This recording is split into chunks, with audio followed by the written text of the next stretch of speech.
The world does not always go the way we want. Unpredictable events occur, and even decisions we believe are right do not always lead to the outcomes we expect. And yet, we continue to observe the world, to think, to act, and to move forward, learning from the results along the way. Perhaps AI is no different. AI is not something that can predict everything with perfect accuracy or always produce a single optimal answer. Rather, it is an intelligence that continues to learn while confronting uncertainty in an ever-changing world. This time, I would like to explore the relationship between AI and the world from a slightly different perspective. That's the way of the world. What prompted me to reflect on these words was a song I suddenly felt like listening to one evening on a day off.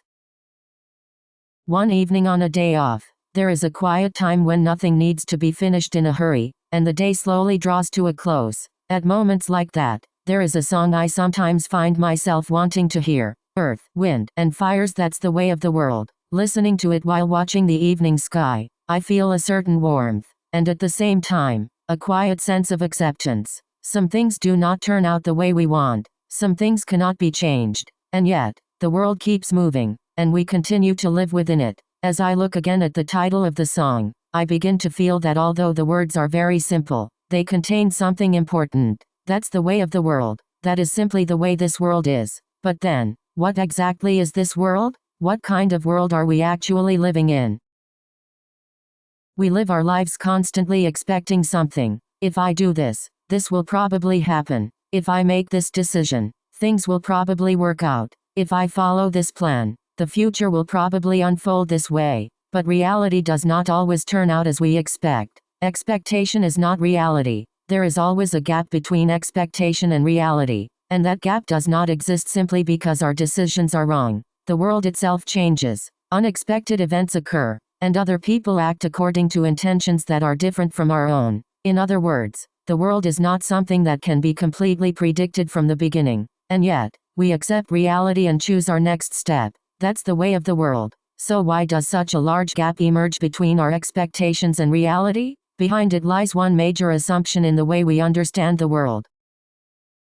We tend to think about the world in terms of simple cause and effect. If we make an effort, we get results. If we make the right decision, we succeed. If we have enough knowledge, we arrive at the correct answer. Of course, sometimes things do work that way, but the real world is not so simple. The moment we take an action, that action becomes part of the world and begins to interact with other people, the environment, and unexpected events. Action, interaction, uncertainty, and then, outcome. Even when we take the same action, we do not necessarily get the same result. There is always uncertainty. What matters is that we do not treat this uncertainty simply as noise that should be eliminated. Uncertainty is part of the real world itself.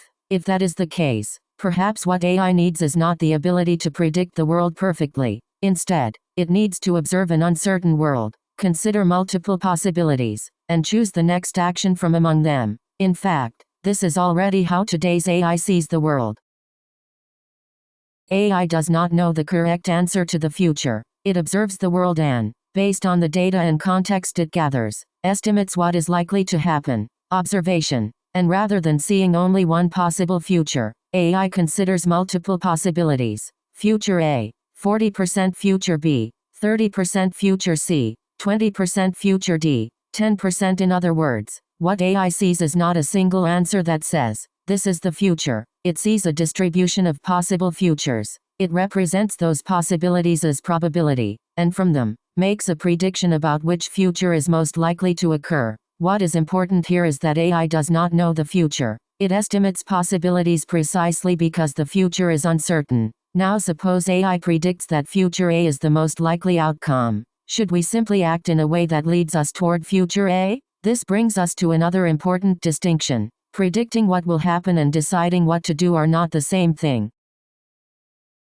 Prediction is not decision. Prediction and decision-making are not the same thing. What prediction tells us is what is most likely to happen, but the question asked by decision is, then, what should we do? For example, even if one option has the highest probability of success, it may also involve significant risk. What is our objective? What do we value? How much risk are we willing to accept? And what constraints must we consider? These questions cannot be answered by probability alone. That is why, beyond prediction, There is another question. Who decides? Prediction is an important input for decision making, but prediction itself is not a decision. What is selected through decision becomes action and enters the world. That action then interacts with other people and the environment. Sometimes the outcome matches the prediction. Sometimes it turns out completely differently. In other words, the future is not determined at the moment AI makes a prediction. We predict, decide, and act, and through the results of those actions,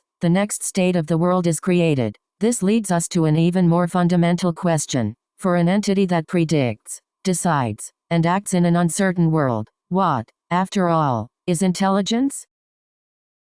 We may have traditionally thought of intelligence as the ability to produce the correct answer. At school, we are expected to give the right answer. On exams, we are expected to choose the correct option. We often think about AI in the same way. Can it answer questions correctly? How well does it score on benchmarks? Can it make predictions more accurately than humans? But is that really all there is to intelligence? In business, there are many decisions for which no correct answer exists in advance. The same is true in research. If research is about exploring the unknown, we cannot know the answer before we begin. And this is even more true in life. Which path should we choose? Who should we spend our lives with? What should we value? At the moment we make these choices, we cannot know whether they will ultimately prove to be right. So perhaps the intelligence we need in the real world is not simply the ability to keep finding correct answers. It is the ability to acknowledge what we do not know, and still think, choose, and act. And when things do not turn out as expected, we observe the results again. What was different from what we expected? How has the world changed? How should we change our own thinking? Then, based on what we have learned, we update our next decision. If so, perhaps intelligence is not the ability to never be wrong. Perhaps intelligence is the ability to continuously update ourselves as we encounter mistakes, uncertainty, and change.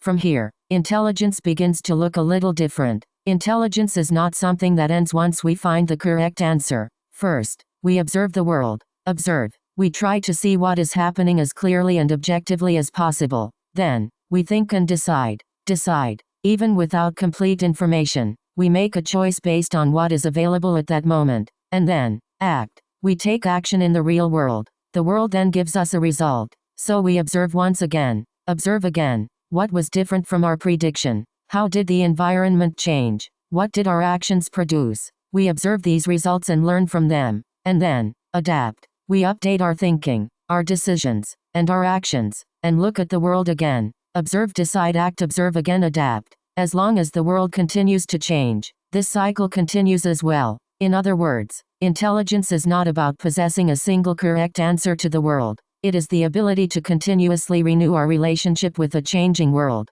And there is one more important point. In the real world, we do not go through this cycle alone. There are people, there are organizations, and increasingly, there are AI agents. Each makes decisions with incomplete information. Each takes action, and their actions interact to reshape what the world becomes next. So when the future is uncertain, how can we cooperate with others? This is where we need trust.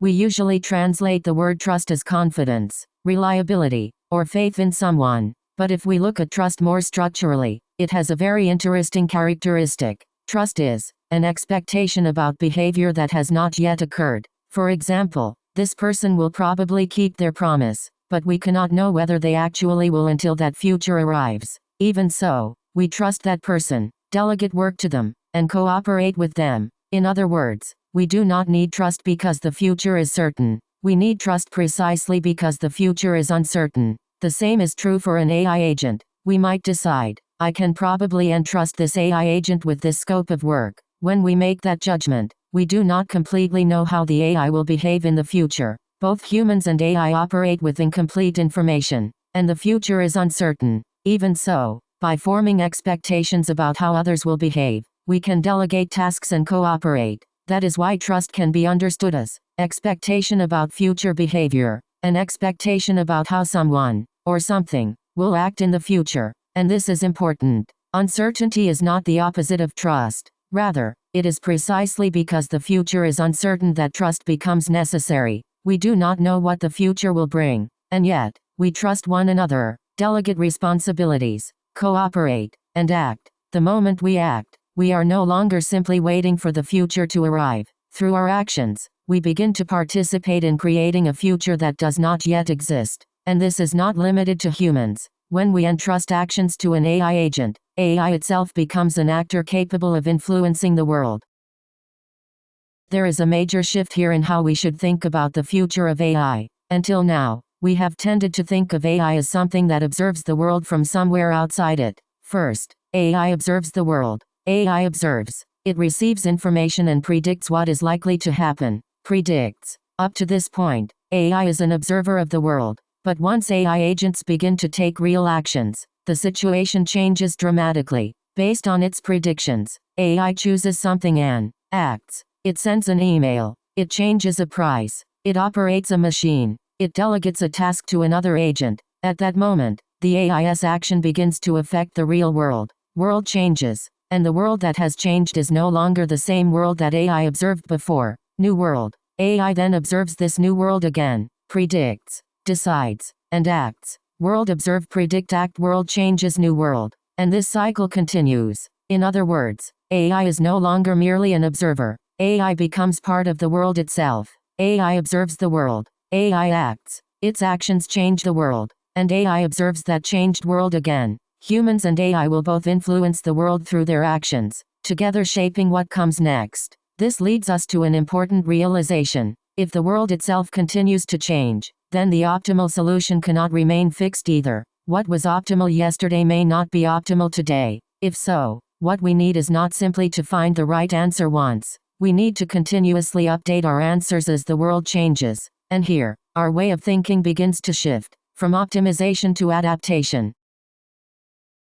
Until now, we have approached many problems through optimization. We search for the best possible answer, find, and then we execute that answer. Execute. If the conditions of the world do not change significantly, this is a very powerful way of thinking. But the world we have been exploring is different. The future is uncertain. Both humans and AI take action, and through those actions, the world itself changes. In such a world, simply continuing to execute an optimal solution that was found once will eventually create a gap between our solution and reality. That is why we need adaptation. We observe the world. Observe. We make a decision based on the situation at that moment. Decide. Then we take action. Act. We learn from the result. Learn. And then we observe the world again. Observe, decide, act, learn. When the world changes, we change our decisions. When our predictions are wrong, we learn from them. When our own actions change the world, we face that new world once again. In other words,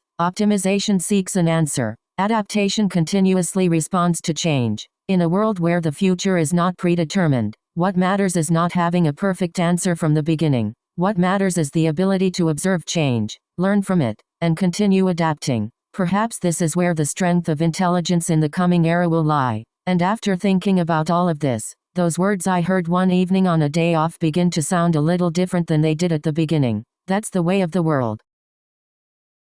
The world is not perfect, and we do not know the future. No matter how carefully we think, our predictions can be wrong. No matter how certain we are that we are doing the right thing, the outcome may not be what we expected. But that is not the end. First, we look at the world. Observe. Even when the future is uncertain, we trust people and AI, and entrust things to one another. Trust. And even without a perfect answer, we take a step forward. Act. When the outcome is not what we expected, we learn from it. Learn. And then, we keep going. Move forward. Perhaps intelligence is not the ability to predict the future perfectly, nor is it the ability to keep producing the correct answer. Perhaps intelligence is the ability to observe a world we cannot fully understand, and still trust, act, learn from the results, and move forward again. Humans and AI will increasingly share the same world. Repeating this cycle together, the world does not always go the way we want, but perhaps that is precisely why we can learn,